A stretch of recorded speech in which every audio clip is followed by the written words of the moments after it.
ഒരാൾ ദാനം നൽകിയതോ കാശ് കൊടുത്തു വാങ്ങിയതോ ആയ സ്വർണം ഒരു പ്രദേശത്ത് നിന്ന് മറ്റൊരു പ്രദേശത്തേക്ക് കൊണ്ടുപോകുന്നത് തെറ്റോ ശരിയോ എന്ന് വെച്ചാൽ അതിന് ശരി, അതിനൊരു കുഴപ്പമില്ല, മതത്തിൽ അതിന് കുഴപ്പമില്ല. ആ സ്വർണ്ണം എങ്കിൽ പിന്നെ നാളെ മുതൽ ഇവിടെ സ്വർണ്ണ ബിസ്ക്കറ്റ് കടത്തിക്കൊണ്ട് വരുന്നവരെല്ലാരും അയ്യോ പാവം കുറച്ച് നികുതി വെട്ടിക്കാൻ വന്നതാണെന്നൊക്കെ പറഞ്ഞാൽ മതിയല്ലോ. സ്വർണ്ണ ബിസ്ക്കറ്റുകൾ വലിയ വലിയ സൂട്ട് കേസുകളിലും അല്ലെങ്കിൽ കണ്ടെയ്നറുകളിലും ഒക്കെ ആക്കി കടത്തുമ്പോൾ പാവം കുറച്ച് പേര് നികുതി വെട്ടിക്കുന്നവരാ പാവം എന്നൊക്കെ പറഞ്ഞാൽ മതിയല്ലോ. നമ്മള് മുസ്ലിങ്ങൾക്ക് ഇത് കുറ്റകൃത്യമാണെന്ന് അറിയില്ല, അതുകൊണ്ടാണോ ഇങ്ങനെ കള്ളക്കടത്തുമായിട്ട് നിർബാധം മുന്നോട്ട് പോകുന്നതാണോ? മുസ്ലിങ്ങൾക്ക് ഇതിനെക്കുറിച്ചൊന്നും അവബോധമില്ലേ? അതായത് മതപരമായ ഇതിന് രണ്ട് ആസ്പെക്ട് ഉണ്ട്. അതായത് കള്ളക്കടത്ത് എന്നുള്ള വാക്കിനെ തെറ്റാ, നികുതി വെട്ടിച്ച് കൊണ്ടുവരിക എന്നതിന് അർത്ഥമുള്ളൂ. നോക്കൂ, ഇവിടെ ഇത് പാവപ്പെട്ടവർ നടത്തുന്ന ഒരു ഒരു ഒരു ഒരു ഒരു സംഭവമായിട്ട് മാത്രം കള്ളക്കടത്തിനെ കണ്ടാൽ മതി എന്നാണ് അബ്ദുള്ളയെ പോലെ ഇത്രയും പരിണതപ്രജ്ഞനായിട്ടുള്ള വളരെ മുതിർന്ന ഒരു പൗരൻ, ആ സമുദായത്തിന്റെ പ്രതിനിധി കൂടിയായിട്ടുള്ള ഒരു പൗരൻ പറയുന്നത്. അല്ല, അദ്ദേഹം പറയുന്ന കാര്യങ്ങൾ കേട്ടിട്ട് എനിക്കറിയില്ല എങ്ങനെ പ്രതികരിക്കണം. ഭൂരിപക്ഷ വർഗീയതയും ന്യൂനപക്ഷ വർഗീയതയും ഒരുപോലെ കളയേണ്ടതില്ല എന്നാണ് അദ്ദേഹം പറയുന്നത്. പക്ഷേ ന്യൂനപക്ഷ വർഗീയതയെ താലോലിക്കപ്പെടേണ്ടതാണെന്നാണ് അദ്ദേഹം പറയുന്നത്. അതിന് കാരണമായിട്ട് അദ്ദേഹം പറയുന്നത് മുസ്ലിം സമുദായത്തിനെ സംബന്ധിച്ചിടത്തോളം 4-5 എംപിമാരെ മാത്രമേ പാർലമെന്റിലേക്ക് അയക്കുവാനുള്ള ശേഷിയുള്ളൂ പരമാവധി, അതുകൊണ്ട് അതിനെ ഭയക്കേണ്ടതില്ല എന്നാണ്. ശ്രീ അബ്ദുള്ളയോട് എനിക്ക് പറയാനുള്ളത്, അങ്ങ് പറഞ്ഞത് വളരെ ശരിയാണ്. കശ്മീരിൽ മാത്രമാണ് മുസ്ലിം സമുദായത്തിന് ഒരു വലിയ മേൽക്കൈ ഉള്ളത്. പിന്നെ ഉള്ളത് മലപ്പുറം ജില്ലയിൽ മാത്രമാണ് അത്രയും വലിയൊരു മേൽക്കൈ വരുന്നത്. ബാക്കി അങ്ങനെ സംസ്ഥാന അടിസ്ഥാനത്തിലൊന്നും ഇല്ല. ഇന്ത്യയിൽ ഏതെങ്കിലും ഒരു സംസ്ഥാനത്ത് നിന്ന് അവിടുത്തെ തദ്ദേശീയരായ ജനതയ്ക്ക് ജീവൻ ഭയന്ന് രാത്രിക്ക് രാമായണം ഓടേണ്ടി വന്നിട്ടുണ്ട് എന്നുണ്ടെങ്കിൽ അത് ആ കശ്മീരിൽ നിന്ന് തന്നെയാണെന്നുള്ള കാര്യം അങ്ങനെ വിനീതമായിട്ട് ഞാൻ ഓർമ്മിപ്പിക്കുകയാണ്. റലീവ് ഗലീവ് ചലീവ് എന്ന് പറഞ്ഞ് കശ്മീരിൽ ഉണ്ടായിരുന്ന ഹിന്ദു സമുദായം ന്യൂനപക്ഷമായപ്പോ അവിടെ നിന്ന് രാത്രിക്ക് രാമായണം ജീവനും കയ്യിൽ പിടിച്ച് കൈ കിട്ടിയതും എടുത്ത് ഒരു സമൂഹം പലായനം ചെയ്യേണ്ടി വന്നത് 100-150 വർഷങ്ങൾക്ക് മുമ്പൊന്നും അല്ല. ഞാനും താങ്കളും ഒക്കെ ജീവിച്ചിരിക്കുന്ന ഇതേ കാലഘട്ടത്തിൽ തന്നെയാണ്. വെറും 10-30 വർഷങ്ങൾക്ക് മുമ്പ് മാത്രം സംഭവിച്ചിട്ടുള്ള ഒന്നാണ്. അപ്പൊ അങ്ങ് അതുകൊണ്ട് തന്നെ വലിയ രീതിയിൽ അങ്ങ് വൈറ്റ് വാഷ് ചെയ്ത് പോകുമെന്നും വേണ്ട. നമുക്കറിയാം നാട്ടിൽ എന്തൊക്കെയാണ് സംഭവിക്കുന്നത് എന്നുള്ള കാര്യം. അതിന്റെ മറ്റൊരു വകഭേദം ഇപ്പോ പല രീതിയിൽ കണ്ടുവരുന്നുണ്ട്. പ്രത്യേക ജില്ല, 2 ജില്ല, ഇനി അത് പ്രത്യേക സംസ്ഥാനമാവും. അപ്പോ വീണ്ടും റലീവ് ഗലീവ് ചലീവ് അവിടെ ഉയരുമോ ഞങ്ങൾക്കറിയില്ല. നമുക്കത് കാത്തിരുന്ന് കാണേണ്ടുന്ന ഒന്നാണ്. പക്ഷേ ഞാൻ ചോദിക്കുന്ന ഒരു കാര്യം, ഈ ഗൾഫിൽ നിന്ന് ചില സാധാരണക്കാർ വരുന്ന സമയത്ത് ഒരു നിശ്ചിത അളവിൽ കൂടുതലുള്ള സ്വർണം കൊണ്ടുവരുമ്പോൾ പോക്കറ്റിൽ ഇട്ടിട്ടും ചിലപ്പോൾ അതിനകത്ത് ഗ്രാമം തെറ്റിച്ച് പറഞ്ഞും ഒക്കെ കൊണ്ടുവരുന്ന സാഹചര്യങ്ങൾ നമ്മൾ കണ്ടിട്ടുണ്ട്.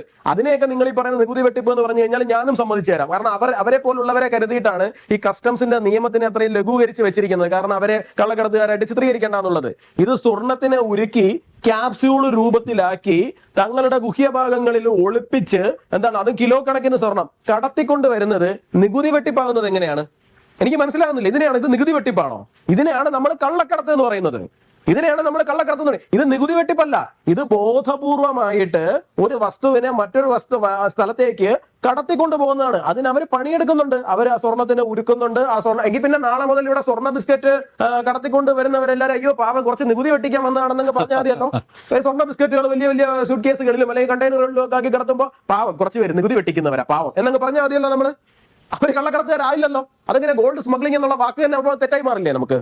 താങ്കൾ എന്താണ് ഈ പറഞ്ഞത്? ഈ വൈറ്റ് വാഷ് അടിക്കുന്നതൊക്കെ വളരെ നല്ലത് തന്നെയാണ്. വളരെ നിഷ്കളങ്കമായി അത് ചെയ്യുന്നതിനെ ഞങ്ങൾ സമ്മതിക്കുന്നുണ്ട്. അവിടെ ഒട്ടകത്തിന് കറക്കാൻ പോകുന്നവരെയും ഈ പറയുന്ന അറബി സ്ത്രീകളുടെ പാവാട അലക്കാൻ പോകുന്നവരെ, അപ്പൊ ഇത്തരം ആൾക്കാരെ എല്ലാവരെയും ഷീൽഡ് ചെയ്തുകൊണ്ട് നിങ്ങൾ വലിയൊരു ക്രൈമിനെ അല്ലെങ്കിൽ വലിയൊരു ഓർഗനൈസ്ഡ് ക്രൈമിനെ കയറിയിട്ട് ഇങ്ങനെ വൈറ്റ് വാഷ് ചെയ്യുന്ന സാഹചര്യം ഉണ്ടാകരുത്. കാരണം അത് നിങ്ങൾ ആ മുന്നിൽ നിർത്തിയിരിക്കുന്ന പാവങ്ങളോടുകൂടി കാണിക്കുന്ന ഒരു വലിയ അനീതിയാണ് എന്ന് മാത്രമേ എനിക്ക് താങ്കളോട് ആ വിഷയത്തിൽ പറയാനുള്ളൂ. അതായത് മതത്തിന്റെ വീക്ഷണത്തിലൂടെ നോക്കുകയാണെങ്കിൽ സ്വന്തം കാശ് കൊടുത്ത് അല്ലെങ്കിൽ അതിന് മലയാളത്തിൽ പറയുകയാണെങ്കിൽ ഹലാലായ രീതിയിൽ ഒരാൾ ദാനം നൽകിയതോ കാശ് കൊടുത്തു വാങ്ങിയതോ ആയ സ്വർണം ഒരു പ്രദേശത്ത് നിന്ന് മറ്റൊരു പ്രദേശത്തേക്ക് കൊണ്ടുപോകുന്നത് തെറ്റോ ശരിയോ എന്ന് വെച്ചാൽ അതിന് ശരി, അതിനൊരു കുഴപ്പമില്ല, മതത്തിൽ അതിന് കുഴപ്പമില്ല. പക്ഷേ അതായത് അത് നമ്മൾ കാശ് കൊടുത്താണ് വാങ്ങുന്നത്, നമ്മൾ ഒരു സ്ഥലത്ത് നിന്ന് മറ്റൊരു സ്ഥലത്തേക്ക് കൊണ്ടുപോകുന്നത്, അതിനെന്താ തെറ്റ്? അതാ നമ്മൾ തന്നെയാണ് ഭരിക്കുന്നത്. For the people by the people എന്ന് പറഞ്ഞാൽ അതിന്റെ അർത്ഥമാണല്ലോ. അല്ല, ഈ കള്ളക്കടത്തിന്റെ വിഹിതമൊക്കെ ഇനിയിപ്പോ ഈ പറയുന്ന നേതാക്കന്മാർക്ക് കിട്ടുന്നുണ്ടോ? സമുദായ നേതാക്കന്മാർക്ക്. അതുകൊണ്ടാണ് അവർ ഇതിലൊന്നും നിലപാടെടുക്കാത്തത്. പക്ഷെ നിർഭാഗ്യവശാൽ എത്രയോ വർഷങ്ങൾക്ക് മുമ്പ് 5 നൂറ്റാണ്ടുകൾക്ക് മുമ്പ് എഴുതിയതായ ഒരു അറബി ഭാഷയിലുള്ള പ്രസംഗം ആളെങ്ങനെ വായിക്കാണ് ഇപ്പോൾ ചെയ്യുന്നത്. ഈ ജമാഅത്ത് മുജാഹിദ് പള്ളികളിലല്ലാത്ത സുന്നി പള്ളികളാണ് ഭൂരിപക്ഷം.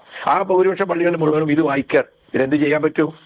ആ സമൂഹത്തെ ബോധ്യപ്പെടുത്തേണ്ടതാണ്. നാട്ടിന്റെ സമ്പദ് വ്യവസ്ഥ തകരാതെ നോക്കേണ്ടത് നമ്മുടെ കൂടി ആവശ്യമാണ്. ഈ രാജ്യം എങ്ങനെ സമ്പന്നമാകുന്നുവോ, എങ്ങനെ ഉത്ബുദ്ധമാകുന്നുവോ, എങ്ങനെ സമൃദ്ധമാകുന്നുവോ അതിനനുസരിച്ചാണല്ലോ ഇവിടുത്തെ പൗരന്മാരും ശരിയാവേണ്ടത്. അല്ല, ഒറ്റ കാര്യം കൂടി, ഈ ശരിയായ മതപ്രബോധനത്തിലൂടെ ഇവരെയൊക്കെ മാറ്റാൻ പറ്റും എന്ന് കരുതുന്നുണ്ടോ? തീർച്ചയായും. പിന്നെ എന്ത് ഇതാണ് വേണ്ടത്? രാജ്യസ്നേഹം വളർത്തിയെടുക്കണമെങ്കിൽ അതിന് അതിൻ്റെതായ ചില ശിക്ഷണങ്ങൾ നൽകണം, കോളേജുകളിൽ നിന്നും സ്കൂൾ ക്ലാസ്സുകളിൽ നിന്നും. അങ്ങനെ ഈ രാജ്യത്തിനുള്ള ദേശാഭിമാനം വളർത്തിയെടുത്ത് ഈ രാജ്യമാണ് നമ്മുടേത്. അല്ല ഓ അബ്ദുള്ള, അങ്ങനെയാണെങ്കിൽ മദ്രസ വിദ്യാഭ്യാസമല്ലേ അടിമുടി മാറ്റേണ്ടത്? മദ്രസ വിദ്യാഭ്യാസമല്ലേ അടിമുടി മാറ്റേണ്ടത്? മദ്രസയിൽ പഠിപ്പിക്കുന്നത് തെറ്റിദ്ധാരണകളൊക്കെ എപ്പോഴും മദ്രസകളായിട്ട് പറയുന്നത്. നിങ്ങൾ പറയുന്നതായ കള്ളക്കടത്തുകൊണ്ടൊന്നുമല്ല മലപ്പുറം ഇത്രയും ഉഷാറാകുന്നത്. അവിടുത്തെ ജനങ്ങൾ തമ്മിൽ എന്തൊരു ബന്ധ.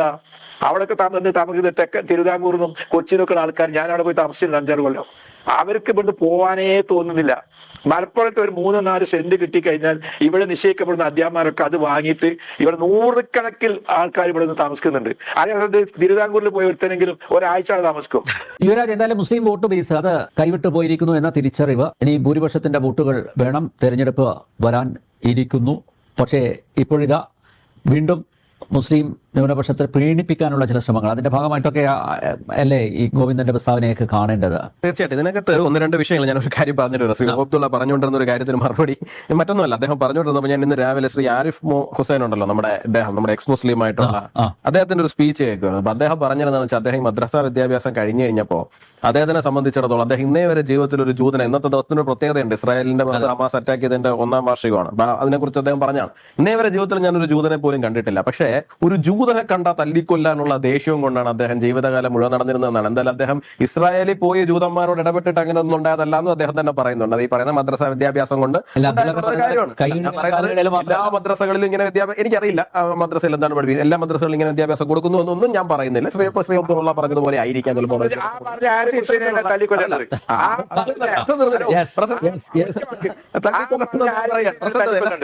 തീവ്രവാദി അല്ല, പ്രശ്നം തീർന്നു. ഇങ്ങനെ പറയാൻ പാടില്ല. സെൽഫ് എക്സ്പ്ലനേറ്ററി ആണ്. അല്ല, രണ്ടാമത്തെ ഖലീഫ പ്രവാചകന്റെ അങ്കി അദ്ദേഹം മരിക്കുമ്പോൾ ഒരു ജൂതന്റെ കയ്യിൽ പണയത്തിലാണ്. അല്ല, ജൂതന്റെ കാര്യം അല്ല, എനിക്കറിയില്ല. എന്തായാലും ഞങ്ങൾ ഈ ഫേസ്ബുക്കിൽ കയറി കഴിഞ്ഞാലും ഞങ്ങൾ ഈ പറയുന്ന കേട്ടോ, എനിക്കറിയില്ല. എന്തായാലും മുസ്ലിം നാമധാരികളുടെ കമന്റുകൾ വരുന്നത് ഇന്ന് നമുക്ക് മനസ്സിലാകുന്നത് ചില ഭാഗത്ത് നടക്കുന്ന തന്നെ കറക്റ്റായിട്ട് പ്രവാചകൻ ഇങ്ങനെയായിരുന്നു, പ്രവാചകന്റെ ജീവിതം ഇങ്ങനെയായിരുന്നു എന്നൊക്കെ ശരിയായിട്ട് പറയുന്ന ഒറ്റ കാര്യം പറയും. ഒരു കാര്യം, ഇസ്രായേൽ എന്ന് പറയുന്ന ജൂതരാഷ്ട്രം നിലവിൽ വരുന്ന ജൂതന്മാർ എവിടെയായിരുന്നു? യമൻ മുസ്ലിം രാജ്യമല്ലേ? ഈ ആരിഫ് ഹുസൈൻ വിവരമുണ്ടോ? വിവരണ്ടോ ഇസ്ലാമിൽ പുറത്തു പോകും? ഓന് വിവരമില്ലാതെ ഞാൻ അന്നൊക്കെ ചർച്ചയിൽ വന്നു. അറബി അറിയില്ല. അല്ല, ശ്രീ ഒരു സംശയം ചോദിച്ചോട്ടെ, വിഭാഗം ഉണ്ടായിരുന്നു, ആ വിഭാഗം എവിടെ പോയെന്നൊന്ന് പറയോ? യസീദി എന്ന് പറയുന്ന ഒരു വിഭാഗം അവിടെ ഉണ്ടായിരുന്നു, അത് അവരെവിടെ പോയെന്നൊന്ന് പറയാമോ? അല്ല, അതൊക്കെ എന്താ സംഭവിച്ചെന്നൊന്ന് പറയാമോ? മറുപടി പറയട്ടെ ഞാൻ മറുപടി പറയട്ടെ മോനെ. അമേരിക്ക തട്ടികൂട്ടി ഉണ്ടാക്കിയതായ അന്നത്തെ സദ്ദാം ഹുസൈന്റെ സൈന്യത്തിലുള്ളതായ കുറെ ഭീകരന്മാരുണ്ടായിരുന്നു, അവര് ബലാത്സംഗം ചെയ്തു. അതായത് ഞങ്ങൾക്ക് വായിക്കും കിട്ടും മോനെ. ബഹുമാനം എന്താണെന്ന് വെച്ചാൽ, ഞാൻ എന്റെ ജീവിതത്തിൽ ആദ്യമായിട്ട് പങ്കെടുക്കുന്ന ചർച്ചകളിൽ ഒന്ന് അങ്ങുണ്ടായിരുന്നു, പോപ്പുലർ ഫ്രണ്ട് നിരോധനവുമായി ബന്ധപ്പെട്ട ചർച്ചയായിരുന്നു. അന്ന് ഞാൻ അങ്ങോട്ട് പറഞ്ഞൊരു കാര്യമുണ്ട്, ഒരു 5 വർഷം കഴിയുമ്പോൾ മറ്റൊരു ചർച്ചയിലും പറയും പോപ്പുലർ ഫ്രണ്ടിനെ ഉണ്ടാക്കിയത് RSS അമേരിക്കൻ കൂടിയാണെന്ന് പറയും. എനിക്ക് ഇന്നും ഓർമ്മയുണ്ടാ പറഞ്ഞത്, താങ്കൾ വീണ്ടും വേണ്ടി ആ റൂട്ടിലേക്ക് എന്നത്. എന്തായാലും അതവിടെ നിൽക്കട്ടെ. ഞാൻ പറഞ്ഞ ഇങ്ങനെയായിരുന്നു, പ്രവാചകൻ ജൂതരെ ബഹുമാനിച്ചിരുന്നു, അദ്ദേഹത്തിന്റെ മരണസമയത്ത് പോലും അദ്ദേഹത്തിന്റെ ജൂതരോട് ബഹുമാനം ഉണ്ടായിരുന്നു. അപ്പോൾ താങ്കൾ ഇപ്പൊ നമ്മുടെ ഈ സോഷ്യൽ മീഡിയയിൽ ഉൾപ്പെടെ കാണുന്ന മുസ്ലിം നാമധാരികൾ ഇത്രയധികം ജൂതവിരോധം കാണിക്കുന്നവരോട് ഇതൊക്കെ പറഞ്ഞ് മനസ്സിലാക്കുന്ന തലത്തിലേക്ക് എന്താണ് നിങ്ങളുടെ മതപുരോഹിതരോടും അങ്ങ് ഉൾപ്പെടെയുള്ളവർ കുറച്ചുകൂടി വരികയാണെന്നുണ്ടെങ്കിൽ അവർ കൂടി യാഥാർത്ഥ്യം ബോധ്യപ്പെടും എന്ന് മാത്രമേ ഞാൻ പറഞ്ഞുള്ളൂ, മറ്റൊന്നും പറഞ്ഞില്ല. 2 പൊളിറ്റിക്കൽ പോയിന്റിലേക്ക് ഞാൻ വന്നോട്ടെ. ഞാൻ പല ചർച്ചകളിൽ ആവർത്തിച്ച് പറഞ്ഞിട്ടുള്ള ഒരു കാര്യം, കേന്ദ്ര അല്ല ഞാൻ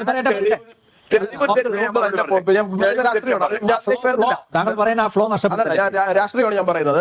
കേന്ദ്രം മോദി സർക്കാർ ഭരിക്കുന്നതിന്റെ ഏറ്റവും വലിയ പൊളിറ്റിക്കൽ ഗുണഭോക്താക്കൾ 3 പേരായിരുന്നു. ഒന്ന് ബംഗാളിലെ മമതയാണ്. കാരണം മോദി വരും എന്ന് പറഞ്ഞിട്ട് എന്താണ്, മമത എന്ത് വൃത്തികേട് കാണിച്ചാലും മമതയ്ക്ക് ഒരു നിശ്ചിത വോട്ട് ബാങ്ക് അവിടെ വോട്ട് കിട്ടുന്നുണ്ട്. 2 തമിഴ്നാട്ടിലെ DMK ആണ്, കാരണം അപ്പുറത്തുള്ളത് ADMK ആണ്. അപ്പൊ മോദി എതിർക്കുന്ന ഞങ്ങളാണ് എന്ന് പറഞ്ഞ് അവിടെ ഒരു ഭീകരമായ നറേറ്റീവ് സൃഷ്ടിക്കുക. 3ാമത്തെ കാര്യം എന്ന് പറഞ്ഞു കഴിഞ്ഞാൽ കേരളത്തിലായിരുന്നു പിണറായി വിജയനായിരുന്നു. ഇന്നത്തെ കോൺഗ്രസ്സുകാർ നാളത്തെ RSSകാരാകുന്നുള്ള ഒരു നറേറ്റീവ് ക്രിയേറ്റ് ചെയ്യണം.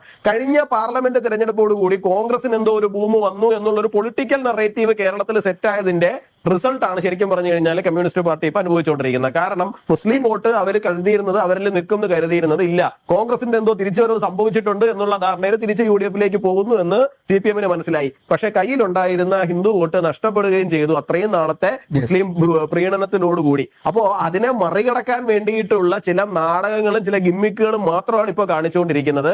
ഇത് പച്ചയായിട്ട് പറഞ്ഞു കഴിഞ്ഞാൽ നേരത്തെ എന്താണ് ഷാജാൻ സാർ പറഞ്ഞ പോലെ ക്ലാസ് അത്തരം സാധനങ്ങളിൽ നിന്നൊക്കെ CPM പോയി. ഇപ്പൊ പച്ചയ്ക്ക് ജാതി മത വിഭജനം വെച്ചിട്ട് എന്താണ് മൈക്രോ മാനേജ്മെന്റ് നടത്തി മാത്രം തെരഞ്ഞെടുപ്പിനെ നേരിടാനും അങ്ങനെ മാത്രമേ തെരഞ്ഞെടുപ്പിനെ ജയിക്കുവാനും കഴിയുള്ളൂ എന്നുള്ള സാഹചര്യത്തിലേക്ക് CPM പോയിട്ടുണ്ട്.